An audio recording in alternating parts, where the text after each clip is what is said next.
Cream.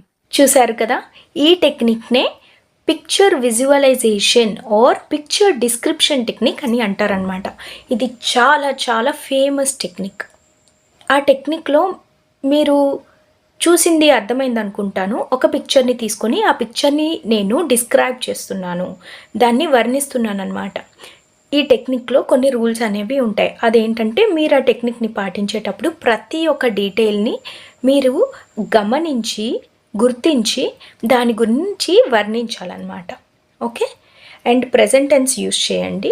సింపుల్గా మీకు ఈ టెక్నిక్ని మీరు ఎలాగా, ఒకవేళ బిగినర్ అయితే మీరు ఎలాగ ఈ టెక్నిక్ని అవలీలగా ఎలా ప్రాక్టీస్ చేస్తే మీరు ఇంత ఫ్లూయెంట్గా మాట్లాడగలరు అన్నది ఈ వీడియోలో నేను మీ చేత చేయించి చూపిస్తాను. సో మీరైతే అందుకు రెడీగా ఉన్నారనుకుంటున్నాను. స్టార్ట్ చేసేద్దాం. మీరు ఇంగ్లీష్లోనే థింక్ చేయడానికి ట్రై చేయండి. నేను మీకు ఒక ఫోటో అనేది